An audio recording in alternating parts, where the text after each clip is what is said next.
Today in Cloud Gaming News, we're going to be going over the latest on Xbox, Stadia, GeForce NOW, but we're going to start with a quick bit of news from Amazon Luna. And it's about the first title on the Luna Plus subscription channel that is leaving. Katamari Damacy Reroll will be out of the subscription on June 3rd. So if you're currently playing or planned on playing, make sure you do so before that date. I've been reading online reactions to this and I'm seeing a few people feel a bit jaded, but the truth is that Amazon Luna has been very clear from the very start that this was always going to happen. They're following the tried and true subscription business model of Game Pass and PlayStation Now by adding games and then slowly taking them out as they get added. By no means is it the perfect solution or built for everyone, but I do think it has its place, and I think it's a very tempting offer for people who just want to pick up and play games. I'm more so curious to see the cadence of games entering and leaving. As of right now, we see games coming in every month, about 3 or 4 per month, but this is the first time we're seeing a game leave. How often will this happen? I'll be sure to keep an eye out on that and let you all know the moment it happens, so stay tuned on the channel for that.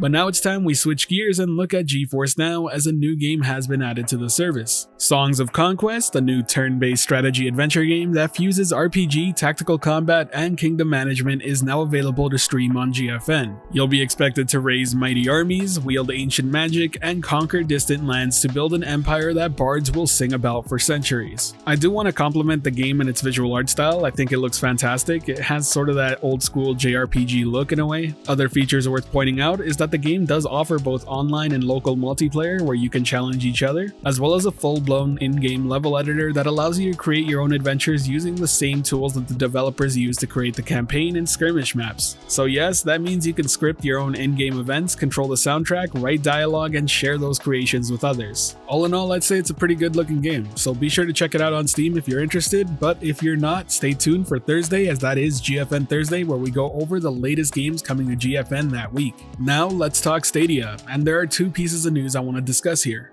First up is Risk of Rain 2's first expansion on Google Stadia, available right now. It features 2 new survivors to master, 20 plus powerful mysterious items to try, new enemies to defeat, and 3 new areas to explore. I still vouch for this being one of the best games on Stadia. Seriously, if you haven't tried it before and it looks interesting to you, go give it a shot because it has a free trial and it's well worth doing. The next bit of Stadia news is confirmation of a title heading over to Stadia, and this time it's Talking Dogs. Now there's not much to show about this game other than the teaser that was made in Unreal Engine 5, but according to the game's website, the game is a single-player, story-driven, third-person game where you will play as Phil the Husky, who is on a journey to find his best friend Glenn. It supposedly takes a lot of inspiration from the movie called Homeward Bound, so if you enjoyed that, you may want to take a look at this title. While that does cover both news topics for Stadia, I do actually want to talk about a quick update on a potential release, one that matters to a lot of people, and that's about FIFA 23, or as it's now called, EA FC. Once again, this isn't confirmation of the title coming to Stadia, but for those who really want to stay on top of the FIFA news, this is something you need to find out, because now instead of FIFA 23, we're on the lookout for EA FC, which, if you didn't know, stands for Football Club. It'll be interesting to see how the licensing and everything works out for the title, especially without the FIFA branding, but it does seem like a lot of partners are on board with the name change. I'll be sure to keep you updated on the latest about FC as it gets announced and whether or not it ends up making its way to Stadia. But now it's time we move over to the last segment in the cloud gaming news space, and that's Xbox, and boy is there a lot to talk about here.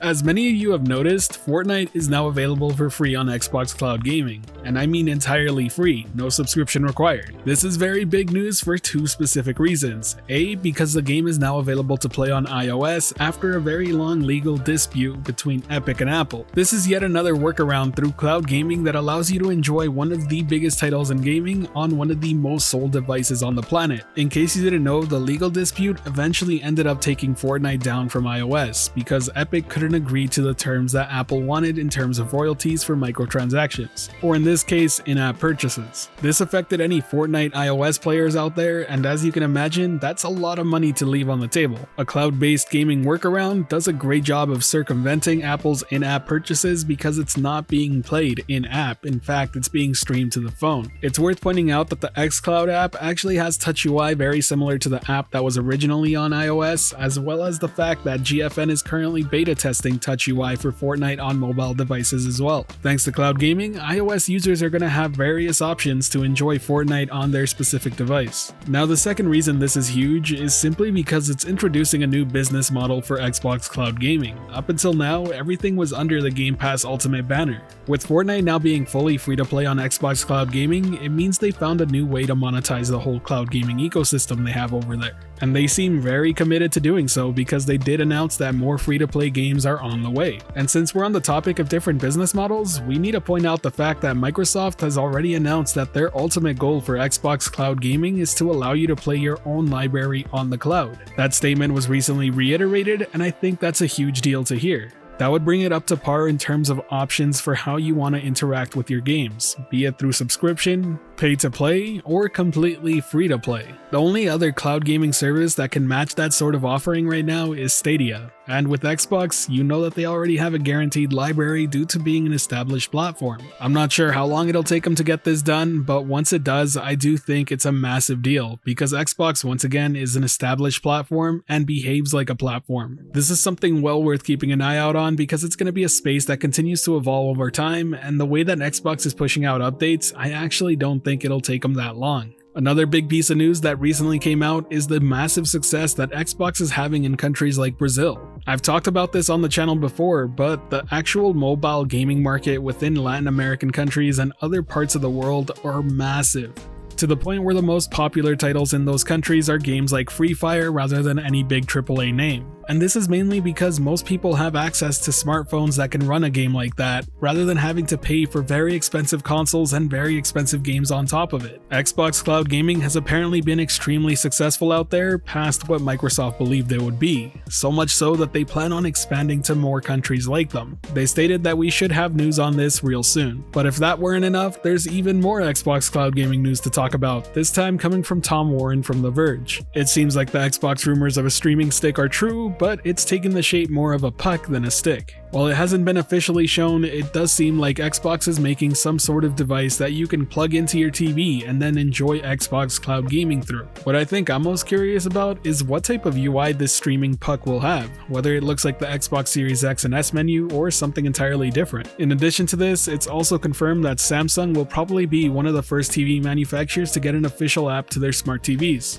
Xbox seems to be at that point in the phase where they're trying to get Xbox cloud gaming on every device possible, and I can't blame them. This seems like the best next logical step for them, considering Game Pass Ultimate is no longer the only barrier of entry. I also gotta hold on to hope that if they're developing this TV-centered way of playing on the cloud, they're also improving their tech, and maybe we'll even get 4K streaming somewhat soon. But that's just my own conjecture on top of all the news. And with that, we've wrapped up all the cloud gaming news in the space. If you enjoyed the video or found it helpful at all, be sure to hit that like button as it really does help the channel out, and if you're wanting more content like this, be sure to subscribe and hit that notification bell as well. Today's end of video question is going to be asking what you think of all the Xbox news. If you were allowed to just individually buy whatever game you wanted on the Xbox ecosystem and stream it, would that change where you choose to play? Let me know your opinion down below. I'd love to hear it. As always, thanks for watching. This has been The Virtual Cloud, giving you the latest and greatest on everything cloud gaming related, and until next time, I'll catch you in the clouds.